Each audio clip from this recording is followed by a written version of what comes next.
parce que Sonko li mu wax du dëgg. Macron tamit lim ñu wax. lim ñu wax tamit du dëgg tamit. non mais Macron mais ñoom mais yow du waxtaan bi. waaw du waxtaan bi Macron tamit lim ñu wax. moo ñu sosal ñu sosal xam nga lan moo. kii.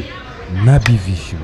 Alioune Sow sa genre yi nag du yow kese de sa genre yi ak bari si dëkk bi yow yaa gën a nekk doomi xaraam ci journaliste yu ma mës a xam yëpp yow bool défendre France doomaraam nga seen waa kër ay doomaraam ngeen képp ku défendre li Macron wax yaa gën a doomi xaraame ci histoire monde bi t'es un putain de merde un tocard yow boo toogee naan Sonko li mu wax du dëgg Sonko moo tey yow doomiraam nga yow sa genre yi mel ni yow dañ leen war a jàpp kuli seen ndey fële France doomiraam nga yow t'es un putain de merde yow yaa gën a nekk ndey doomi xaram ñu ma xam ci àdduna fii ku fiy défendre ndey France góor jigéen nga laa la wax maa ko wax man ñaabu Sonko maa ne ku défendre ndey Macron li mu wax góor jigéen nga doomiraam ji nga doona sa bopp waaye doomiraam nga rek ku défendre Macron sa day jow nday dooma xaram bi nga doon.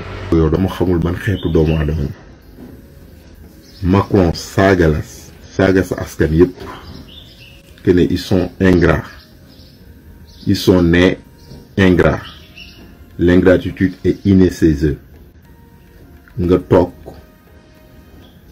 di ñu expliquer ne Mamadou Dia li mu bëggoon dafa am ñu ko bañal gis nga xeetu nit ñi bañaloon Mamadou Dia li mu bëggoon ci Sénégal mooy sa espèce bi mooy ñi Macron di wax on a des amis en Afrique yow ci xeet googu nga bokk parce que tubaab yi bu ñuy am ay xarit ñi empêché woon Mamadou Dia ak xeet gu mel ni yéen actuellement yéen la Macron soxla en Afrique parce que ay traître ngeen. salaamaaleykum patriote ñu ngi leen di ziar leen di si yëg waay. Naby Vision. patriote dama leen a xamal leen wax Aliou Sow moom jarul yàq temps jarul guddal wax.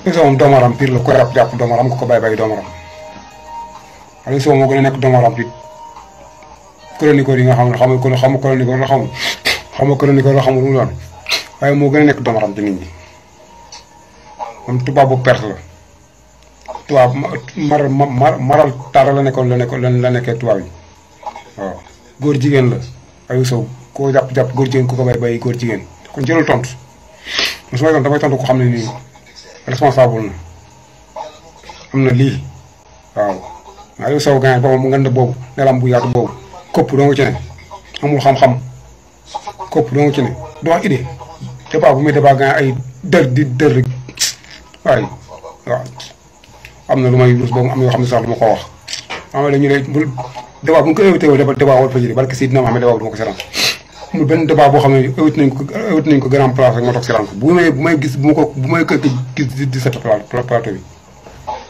plateau bu ma gis Aliou Sow wal fa jëri plateau bu ma ko seetaan barke si waxtu jaan amul xam-xam du wax idée du débat boo xamante ne leer nga débat bu conscient lay débat kon Aliou Sow jël yàq tam du ci kenn yàq sa lamiñ bàyyi leen ko mu kasaw ak boppam bu nga dëgoo xamul dara. asalaamaaleykum chers compatriotes chers patriotes mbaa jàmm ngeen fanaane alors là je réagis juste à Aliou Sow franchement je viens de suivre ton émission là encore. Naby Vision. Comme tous les matins j'essaie de suivre un peu les chroniques que tu fais là mais des fois c'est même pas des fois je souffre tout le temps en regardant tes chroniques sincèrement je souffre mais quand même j'écoute mais Aliou Sow pour une fois un sujet boo xamante ne ça ressemble tout le Sénégal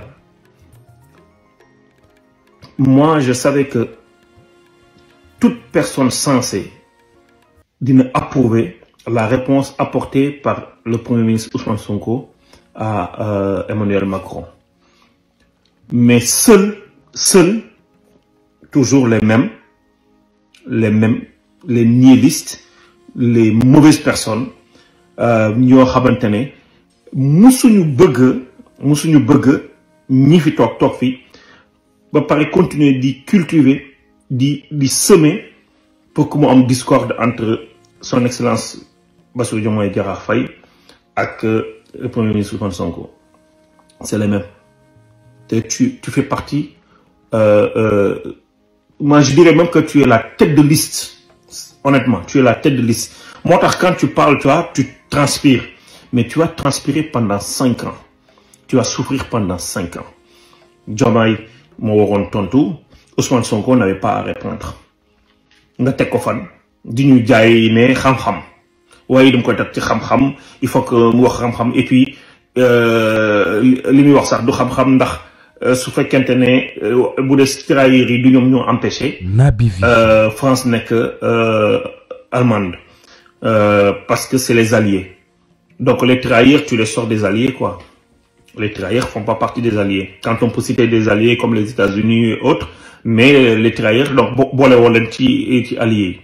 Yow gis nga sa négation bi nga nekkee bañ nit ki ba nga xamante ne des fois ça te pousse même à dire des conneries, quoi.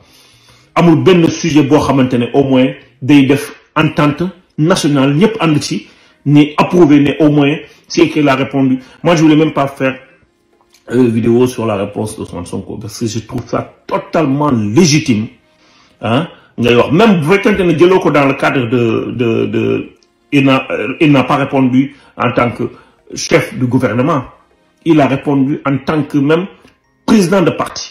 Tous les jours il vous rappelle la même chose, mais il n'a pas besoin de revenir dessus. Il a totalement le droit de répondre. Même en tant que premier ministre, il a totalement le droit de répondre. Tu vois, mais ñu mel ni yow ñu yées bu ñu gisee seen dëkk du tàkk wala ñu wuti ndox pour fay ko déedéet dañuy wuti xal dolli si. Mais tu vas souffrir mon cher, très cher ami. Tu vas souffrir.